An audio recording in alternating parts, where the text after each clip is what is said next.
Well, here we are live. These got here in my office in Oregon with Dorothy Odell, who is on location in her car. But we are talking about a fundraiser for the Camaraderie Rescue Mission, established 2021. You can see the little graphic there. In fact, I'll put this back up so you can see it more clearly. And we've got the website streaming at the bottom, tcrmi.org. And there's a coffee club, camaradieriecoffeeclub.com. Dorothy, welcome.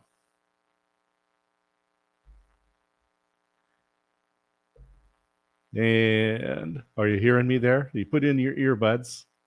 So we're seeing you, but we're not hearing you yet. That's okay.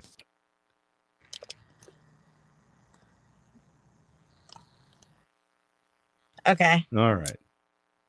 Now we can hear you. Now? Okay. I don't know. Yeah, sorry. Yeah. I hear I you was just good. like, I don't know what happened. I was hearing you, and then all of a sudden I wasn't hearing you. Well, hey, we're back. We are live, and I'm in Oregon. And Dorothy, tell everybody where you're at, and let's then go right into the rescue mission. Sure. I am from Windsor, Ontario, Canada, across the border from you guys. And and the organization of Camaraderie Rescue Mission is out of actually Lakeland, Florida. So it's ironic how we met and how we connected, and now why I'm part of such an amazing organization. So this is great because we love our first responders and the veterans. And there are groups out there that are doing good work, but there can never be enough done for the service and sacrifice. And it's obviously all of our first responders, all of our veterans have put themselves into harm's way, but also their families have to make sacrifices for those first responders, for those in the service, for those veterans. And it's great anytime that we can give back. So how did you get connected up with the Camaraderie Rescue Mission? That's a great question. And first of all, I want to say thank you for your service, because I inadvertently found out that you also served as well. So thank you, sir, for your service. You're welcome. And as they say, a wing nut. I was in the Air Force. So there you go. Awesome. So not a ground pounder, as they say in the veteran world. That's right. I'm learning all the lingo. Trust me. I learn it all. Well, somehow in the Air Force, we figured out how to get the officers to go fight, right? Stick them into a plane and it's like, good luck, sir. Yeah. And I'm sure that doesn't really mean good luck, sir. Or noted, right? That doesn't really mean noted. Wishing them well. Anyway, tell us about Camaraderie. Yes. So it's exciting because I have my shows Monday night, Unstoppable Overcomers. And Greg, I just happened to find him through a woman named Janet, it was Melanie Beliveau. And Melanie is a lover of veterans, veteran ally to the core, and she writes different pieces for veteran organizations, getting them seen. So she says, you really need to connect with Greg Bicknell. So I'm like, okay. So I spent an hour on the phone with this guy, and this guy was so jacked up. Like, his energy is like through the roof. And I thought, okay, either he's on Mountain Dew. What is that called? There's a different Mountain Dew that's not normal. It's a different Code one. Red, right? Yes. So I'm like, this guy must be drinking tons of that, or this is just his thing. And he's a 28-year veteran out of the armed forces as well. And so I had him on my show. He's actually episode number 44, back January of last year. And this year. Yeah, sorry. This year has just like flown by, so it's like kind of hard to decipher where I am and where I'm not. Indeed. So Greg came on our show, and he was just like the Energizer Bunny on steroids. Like, it was absolutely incredible. And this guy just has such a heart for helping his fellow comrades. And to him, that's what it's all about. And he'll stop. If he sees somebody on the road, he'll stop and he'll say, hey, how can I help you, type thing. I remember my business partner, Kimberly, was down in Florida for 90 days. And he saw this guy walking down the road. I don't know how he knew he was a veteran, but he knew he was a veteran and he needed help. And so Greg's like, okay, well, we're stopping and we're helping this guy, right? Wow. So he's got an organization called Camaraderie Rescue Mission. And basically at the beginning of it, we just learned that, okay, so they have these programs that like the ghost ships and things like that, where they go out and they spend 7 solid days out at sea with nothing, no electronics, no nothing. And it gets them back to like nature and back to themselves, and just really not having to worry about anything. And so I thought, okay, well, that's pretty great, and I said, well, can a civilian go on one of these trips? No. I'm like, okay, fine. I just And want this to is off see what this is all about. And I'm like, and I'm okay. thinking this is off the coast of Florida. Right. Off the coast of Florida. Yeah. That'd be beautiful. Yes, absolutely beautiful. And then we also, I'm going to probably mess this up, aquarium therapy, like horse therapy. So horses just know, what a veteran needs or what anybody needs. But especially when a veteran's at their worst, like with their PTSD and suicidal ideations and things like that, it's like they just calm the veteran right down. And so these are the programs that we have out there. Now we're adding to this. We're going to be doing some intake and stuff like that, but everything costs money, and we absolutely refuse to have a veteran pay for anything. So we're doing a lot of different fundraising right now, and we're doing a lot of awareness. This weekend and on Saturday, there's going to be an event down in Key West with the VA down there and a bunch of other veteran organizations, just really bringing light to what it is that we're doing, as well as the ghost ships, because Captain Perry's going to be down there and, taking some of the veterans out on there just to see what it would be like. And so it's just, when I heard that, and then of course my life has been imploded with veterans in a good way. And first responders, because I've had several like police officers, retired police officers on the show, as well as EMS. And the common denominator that I have seen through everything is there's 2 things. Number one, the divorce rate is at 82% with our first responders. Wow. And I'll never forget what Jonathan Guhuli had told me. He's a fellow police officer out of Tampa, Florida, I believe.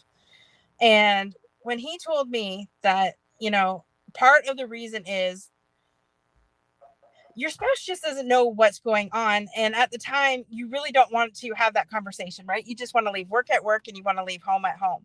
But you really can't do that.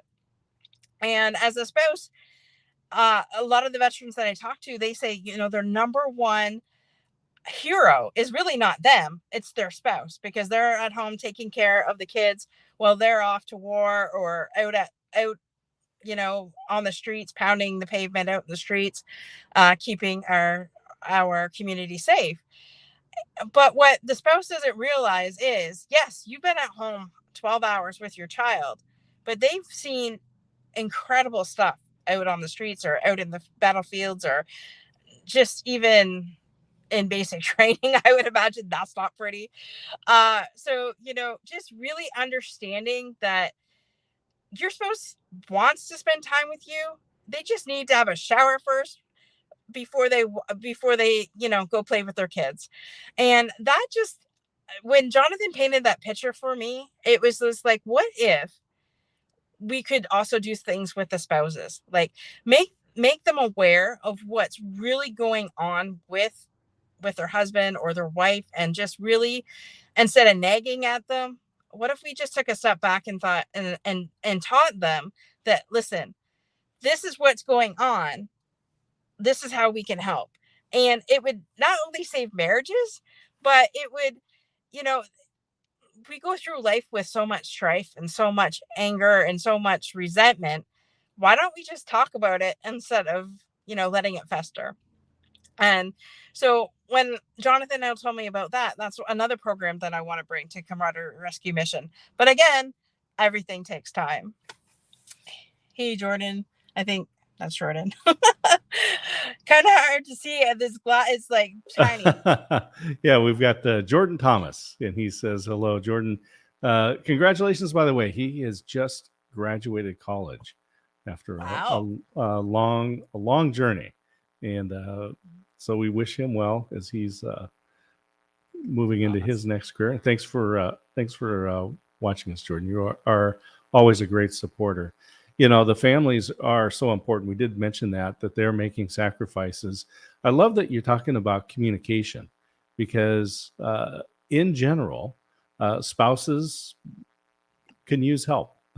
All of us can use help in how to communicate, regardless of your career. But when you add in something that is very high stress, where you have a high degree of responsibility, that if you make a mistake, somebody can get hurt seriously or worse. And that's a lot of pressure to put onto somebody. So I'm glad that you're looking at this communication just to help encourage those marriages, because just like in any career, if there's if it's hard at home, it makes it hard to work. And then we can lose valuable contributors in the armed forces, in the first responding roles. Right. Absolutely. Okay, so prime example. My parents were together for 50 years, married for 47. And one of the biggest things that I could see in their marriage, like as a bystander, was they would talk to me, but they wouldn't talk to each other about the important things. And so when I got to a certain point in life, I'm like, okay, I love you both, but you need to talk to each other. And I see that in my marriage, where I know communication is probably one of the biggest things. Like we're definitely getting better, but it's just like, and as both introverts, believe it or not, I am an introvert. It doesn't come naturally for me to be on camera. It's just one of those things that you have to work at. Like if your spouse means the world to you, and let's face it, we don't get married to get divorced. We get married to stay together, right? But when you live with somebody for a long time and they're the only ones there and they're the only ones you talk to, you run out of things to say, right? And this is year 6 for us, so I can't imagine 47 years down the road, what that would be like. But and that's where, if we just helped each other instead of, just keeping everything bottled up inside. I know my husband's one, he hates talking about work at home. He says, he'll leave work at work. But the thing of it is, do we leave work at work? We're there longer than we are at home. So you can say that, but if you come home in a bad mood and you're upset all night, now I'm not saying that's my husband, but if that's what happens, then you are bringing it home. And so what can we do? You're right. As a civilian, what can we do? But even more importantly, as our first responders and our veterans, how can we help them with that communication barrier? And, I just really, there's so many, like you said, so many amazing organizations out there. And I think if we could take a little bit from each one of them and put them together, we would have the best thing in the world, right? So, and that's why I love collaborating with different people, because I can say, hey, well, why don't we bring these people in as a partnership, right, of some sort? And that's what's so great. Like Greg is so open to whatever the veteran needs or the first responder needs. Now, in our organization with Camaraderie Rescue Mission, and I say we because I am co-chair. I just picked up that title this year. So congratulations, and thank you for your service. Oh, thank you. Yes, you're welcome, actually. And so that's something that I don't take lightly, because I think, we could just, he always wants to do better. So it's not just veterans that we help. We also will bring in the first responders as well. And we're constantly looking at how we could improve what we have, add to what we have. Even bringing different other therapies into the organization. We're pretty much open to anything and everything that could help save a life or help save a marriage. And I didn't really realize how passionate I was about the marriage side of things until lately. I can't get that conversation I had with Jonathan out of my head. And it's just like, you're right. Like you said earlier, Scott, if you get into a police car and you just had an argument with your spouse, what's the first thing on your mind? Right. And I get people are trained to leave that behind, but there has to be some part of you that thinks about that, unless it's just me. Maybe I'm the only one that I don't know. We're complete people, right? Complete beings. So it's very difficult to realistically separate the work and home, as we say, all these different things that we have in our lives. There's these different components, and they're all mixed together. Yes. And it's going to come out one way or the other. And if we can help people be prepared to be able to deal with the communication issues at home, to strengthen those relationships and be able to prepare them for the field and keep them there. Because that's the other thing is that when you have a good person in a role like that, it's very difficult, time consuming, and of course expensive to find people to fill those roles. So the people that are willing to do it, as I always said, I am always grateful for police officers, because no matter how nice the community is, they see the downside of it, but they're there to do a job. And I'm very grateful for that. And if we can help keep them in that role, that's fabulous. Absolutely. And you're right. My brother had this saying, it's cheaper to keep her. It's actually cheaper to keep your employee, a good employee. Absolutely. So, and I've always, there's some things that comes out of my brother's mouth that I'm like shocked at. And half of it I won't repeat ever on national news or here we go. shows. Yeah.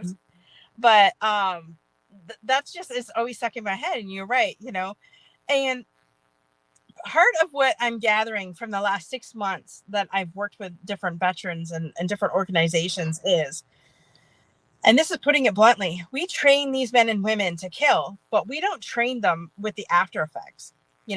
When you see somebody blown to smithereens in front of you, that leaves a mark. I don't care who you are. But we don't really necessarily train them to get past that trauma, right? And to not let it eat you alive, right? And if you're a police officer, your partner gets shot, it's like that's your family, right? That's your second, actually probably first family after some people, I don't know, but it's like, and the military is the same way. It is your family. And so when you lose those men and women beside you, that's also something. But any organization that I have talked to in the last 8 months, they've all said the same thing. Yeah, it's like, suck it up. If you try and share your feelings, then you're basically told that you're no good and to just get your head back in the game, right? Right. And that's not okay. So I know some people that are trying to change legislation where we're going to say, okay, fine, we'll train you to kill, but we're also going to train you how to get over that too, right? And to have that back and forth, that yin and yang, instead of just sending our men and women out and just really leaving them, which to me is not okay. And that's why we have 28 veterans a day dying by suicide right now. Wow. Yeah, we have gotten better in taking care of our veterans. When the soldiers came back from Vietnam here in the United States, we didn't treat them very well. and I'm just talking society in general. And we didn't really create those programs for them, and they did suffer, and we suffered as a society because of that. Right. I worked with a man that was a Vietnam helicopter pilot, and while he was over there in his 2 years that he spent in Vietnam, he was taking photographs, and he would take the film and put it into these Kodak mailers, send them home, and they were slides. So the slides would get processed and sent to his wife in Mountain View, California. She then put them into slide carousels. He has 10,000 slides from his 2 years in Vietnam. Now, Vietnam, when he left Vietnam, it was like 1970, 69, 70. He has never looked at one of those slides. Not one of them. And so just to kind of give you an idea that, I mean, although he took the pictures at the time, even all these years later, he's not ready to even look at those slides. Right. Which would be quite a history that is in there as well, besides the images, but his stories that go with them. So this is a long-term condition that we need to be able to help these soldiers and the first responders through, because those first responders, they're also seeing some very horrific things that they need to be prepared to be able to deal with that.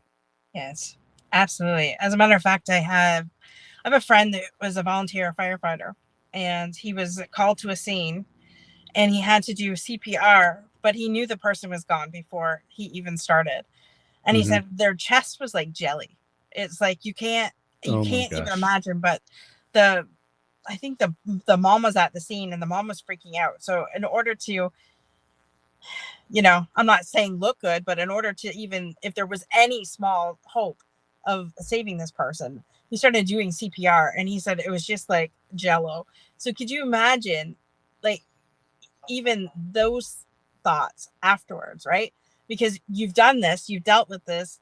You not only have the person in front of you that is dead, you also have the people at the scene that are like freaking out and rightly so upset because they just lost somebody. But how do you tell that person that, I'm sorry, your loved one is gone, right? Yeah. So it's something I can't even imagine. I at one point studied for St. John's Ambulance many years ago, 19 years ago. And I was training people to do CPR and first aid. And my grandfather had died, and I couldn't finish it. And then I thought, why wouldn't I have finished it? Because at least I could have helped somebody else. I've gone on, like, I know how to do it. I was certified at one point, but to train others. And I'm like, I don't know. A part of me, if I had gotten into a situation like a domestic or something like that, and I see that a kid was abused, but yet I had to help the abuser, part of me, I'm not sure I could do it. Yeah. I would like to hope so, but that doesn't mean that I actually could do it. I guess I would kick in, my instincts would kick in, and I would do it. But I'm like, man, how do these men and women do it? Because I'm not sure I could. Yeah. Dorothy, I want to talk about ways people can help. So I've talked a little bit about some of the programs that Camaraderie Rescue Mission has available, and how they're helping with a number of different programs. And their goal is for the veterans, for those first responders, to not have to pay anything out of pocket. So everything needs to be paid for by donations, which means somebody's got to donate, and there are ways to do that. I know we've got in the scrolling across the bottom, we've got the two websites. There's tcrmi.org, so people can go there and learn about the Camaraderie Rescue Mission, and also the Camaraderie Coffee Club. But first, let's talk about ways that people can donate now, because you've got a special program going on. Yes, we do. Right now, we are having what's called the Winter Haven 22 going on right now, which is we are selling raffle tickets for a 6-month Freedom Boat Club membership.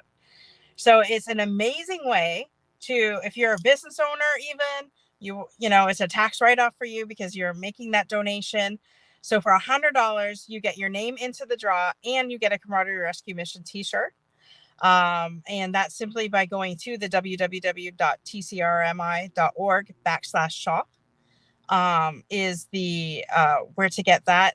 Or you can simply make a donation on the tcrmi.org to where you're going.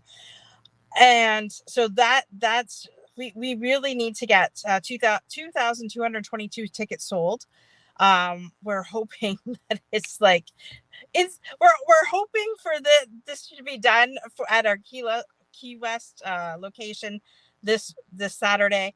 But as long we'll keep going as long as we have to keep going, because to us it's important to get these programs funded. And like I said, the programs, yes, God bless our first responders and veterans. Yeah, absolutely, Shannon. Thank you for that comment, and we wish you well as well. Yes. Yeah. So that is you know, the ways that they can do that, as well as there is going to be a 24-hour fundraiser coming up October 7th and 8th. Mm-hmm. You know, we're crazy like this, but we really want to we really want these programs funded. And like Scott said, we are funding them. We none of the money comes out of pocket to our veterans, and it costs $1,000 per veteran to send them on the ghost ship excursions. Mm-hmm. And so people can say that's expensive, but that's like, you know, that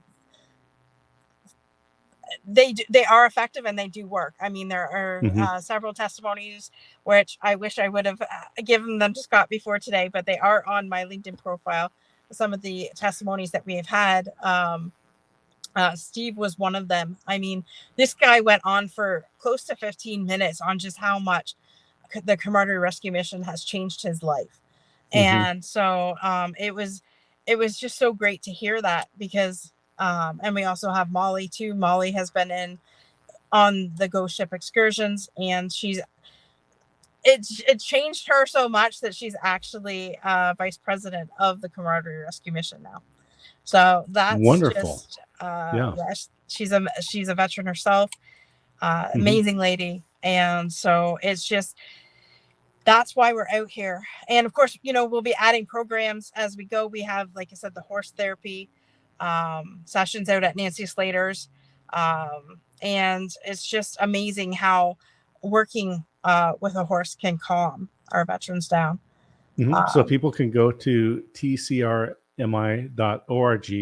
and learn about the raffle. And and again, prices are great, but this is not about what you're going to get out of it.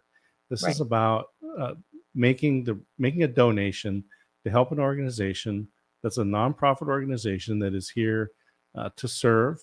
And we can't all do this, but if we pitch in together, then we can help somebody. So if you're an individual or a business, $100, if you can do 10 raffle tickets, then you can sponsor one veteran on the ghost ship. And maybe summer's been good to you. Maybe your business has done well. You've had some windfalls come in, and you're thinking, what could I do with that? Well, for 10 raffle tickets, you can send a veteran on the ghost ship and make a difference. This is something that we all want to do. We want to live a life that makes a difference. Here's an opportunity to help somebody that you'll never know, you'll never see.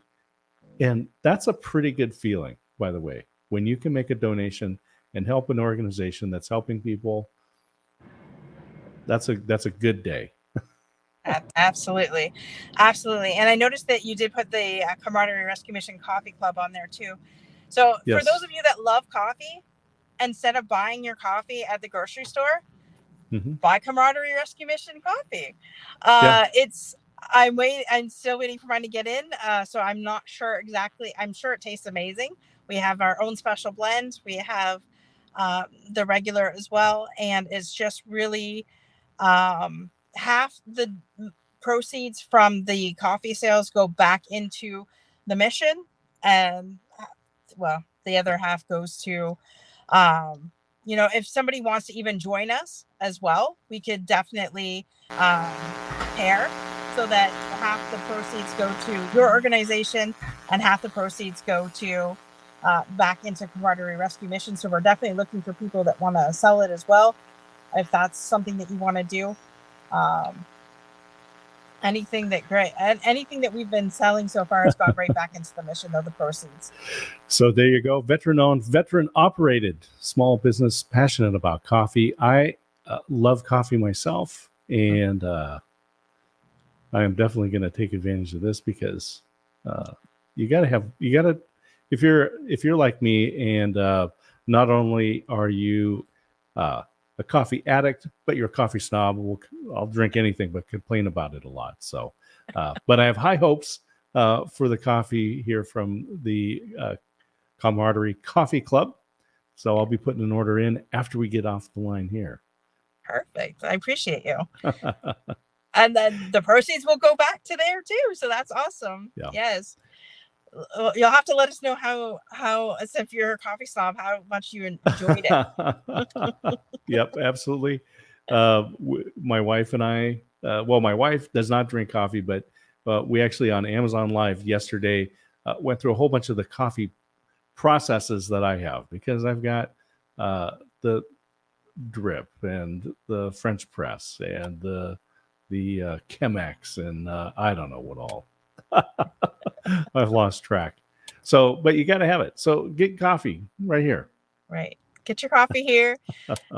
Tell it with the world. Actually, I guess over in the States, you guys have Dunkin' Donuts. See if Dunkin' Donuts will be like a huge sponsor of that and buy their coffee through us, or whatever. Hey, if somebody knows somebody, somebody is watching, somebody knows somebody who can put a commercial order in, and get what you need and help some folks out. So that's, life is good.